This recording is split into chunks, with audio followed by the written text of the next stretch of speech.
Hello दोस्तों, आप सभी का ऑल अबाउट सोशियस में स्वागत है। और आज का जो लेक्चर है वो बहुत ही एक डिफरेंट टॉपिक पे हम लोग डिस्कस करने वाले हैं।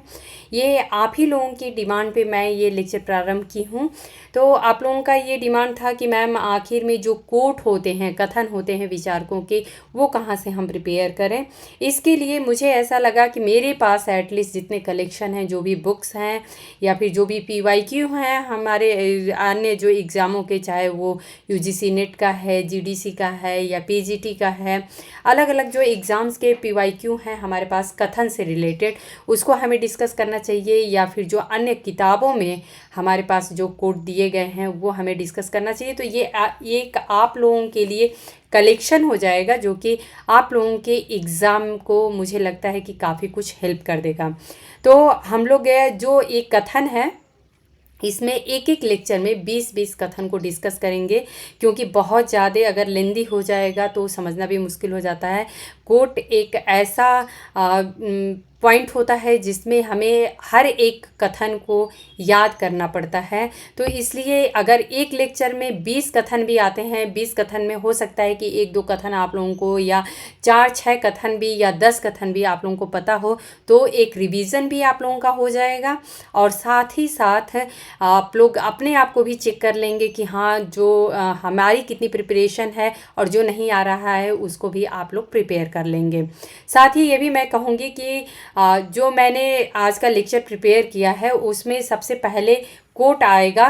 तो सबसे पहले आप लोग अपना माइंड प्रिपेयर करके आज का लेक्चर देखिएगा, या इस तरीके के जो भी कथन से रिलेटेड लेक्चर होंगे ये हर किसी लेक्चर पे ये लागू होगा। आप लोग पहले जो कथन है वो आएगा, इसलिए आप लोग कथन पढ़ते ही अपना गेस ज़रूर लगाइएगा कि ये बात किसने कही है। उसके बाद से आप लोगों को आंसर तो इसका दिख ही जाएगा, लेकिन सबसे पहले ये मेरा रिक्वेस्ट है कि आप लोग अपने आप को एक बार कथन पढ़ के ज़रूर सोचिएगा कि आखिर में ये किस थिंकर का है। इससे आप लोगों की प्रिपरेशन जो है वो बहुत अच्छी होती रहेगी। तो चलिए हम लोग प्रारंभ करते हैं आज के पहले कथन से। निम्नलिखित में से किस नारीवादी विद्वान ने यह वक्तव्य दिया था कि नारी पैदा नहीं होती बल्कि बना दी जाती है। ये आप सभी को पता है कि बहुत ही फेमस कोट है, और जैसा कि आप लोग देख रहे हैं ये UGC नेट JRF दिसंबर 2006 का है।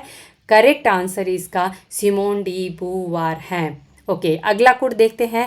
निम्नलिखित में से सामाजिक संरचना को भूमिका संबंधों का जाल तथा आकृति के रूप में किसने परिभाषित किया है। ये 2005 का नेट का PYQ है, और इसका जो करेक्ट आंसर है वो नाडेल है। अगला कथन हम लोग देखते हैं। यह किसका विचार है कि जाति तथा अस्पृश्यता हिंदुओं को समुदाय के रूप में क्रिया नहीं करने देते हैं। ये 2012 का नेट का PYQ है, और इसका करेक्ट आंसर जो है वो आप सभी को भी पता होगा, BR अम्बेडकर जी हैं। अगला कोट हम लोग देखते हैं। सामाजिक संघर्ष हमेशा विनाशकारी नहीं होता बल्कि यह समन्वयी भूमिका भी निभाता है। यह विचार किस विचारक का है। तो जो संघर्ष है उसको कुछ पॉजिटिव वे में भी लेके चले थे कुछ थिंकर, तो आई थिंक हिंट आप लोगों को पता चल चुका है, और करेक्ट आंसर लुईस कोजर हैं। ओके, अगला देखते हैं। किस समाजशास्त्री का कथन है कि संस्कृति मूलतः नियमों का संग्रह है। तो ये कौन से थिंकर थे या कौन से समाजशास्त्री थे जिन्होंने संस्कृति मूलतः नियमों का संग्रह है कहा है। ये रैडक्लिफ ब्राउन ने कहा है। अगला कथन देखते हैं।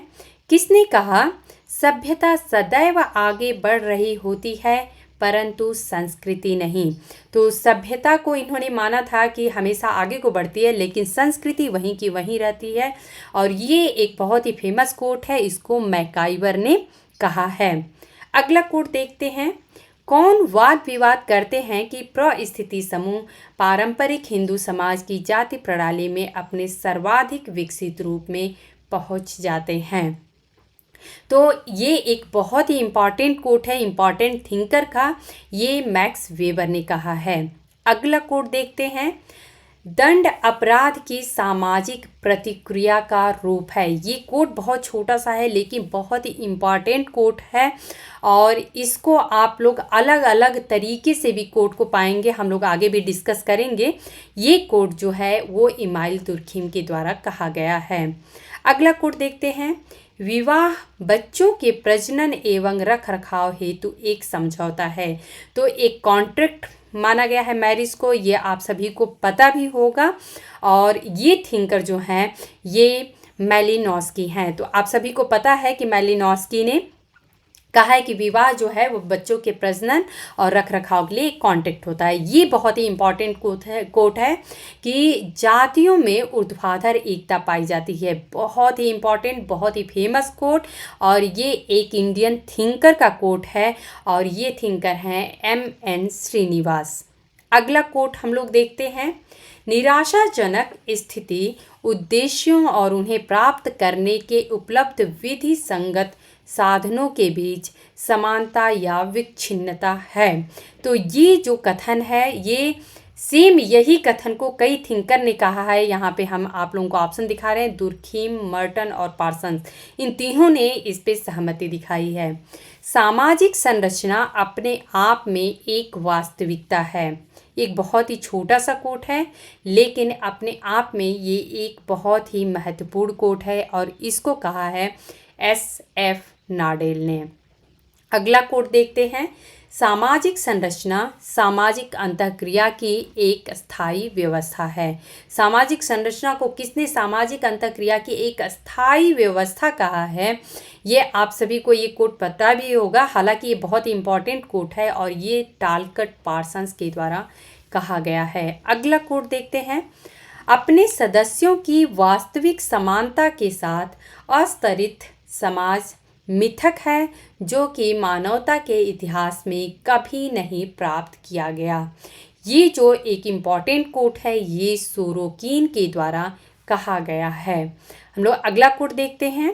किसी भूमिका के बिना पद नहीं और बिना पद के भूमिका नहीं होती है।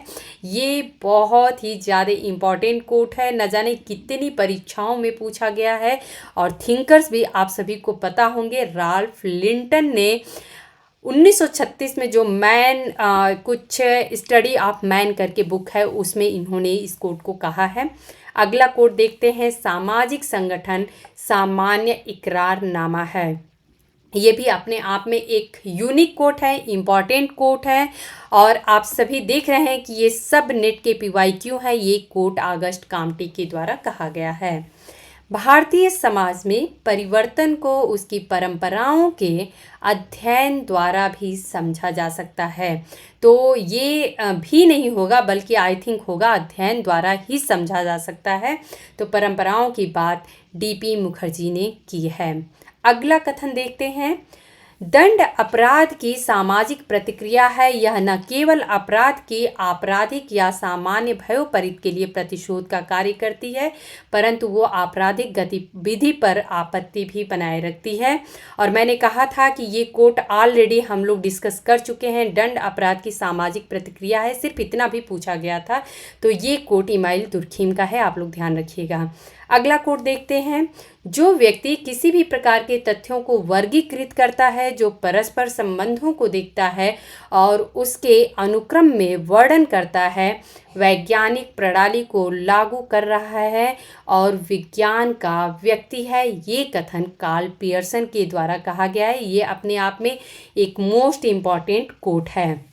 ये तो बहुत ही इजी कोट और आज का आखिरी कोट है कि समाज का इतिहास वर्ग संघर्ष का इतिहास रहा है। ये आप सभी को पता है और इसलिए मैंने ये कोट भी मेंशन किया है।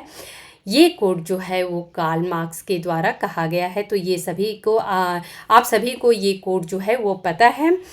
दोस्तों उम्मीद है कि आज का जो कोट है वो आप लोगों को काफ़ी कुछ हेल्प करेगा एग्ज़ाम पॉइंट ऑफ व्यू से। हम लोग ऐसे ही 20 नंबर्स में हम लोग कोट को डिस्कस करेंगे और मैं यही कहूँगी कि जितने भी कोट आप लोगों को मैं प्रोवाइड करा रही हूँ एटलीस्ट उतने कोट आप लोग प्रिपेयर करते जाइए।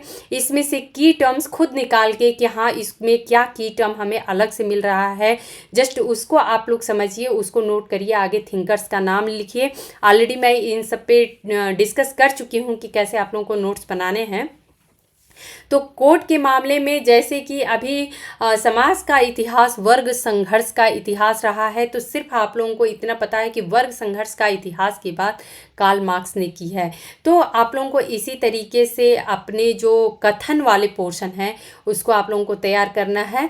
और जब तक मेरे पास जितने एटलीस्ट बुक हैं और उसमें जितने कोट मिलेंगे मैं आप लोगों को प्रोवाइड करवाती रहूँगी वन बाय वन, एक 20 जो कोट्स हैं उनके सीरीज़ के रूप में। तो उम्मीद है कि आज का लेक्चर आप लोगों को पसंद आया होगा, और यदि आप लोगों को लेक्चर मेरा पसंद आता है तो आप लोग लाइक ज़रूर किया करिए, कमेंट करके हमें बताया करिए, अपने दोस्तों में शेयर किया करिए। धन्यवाद।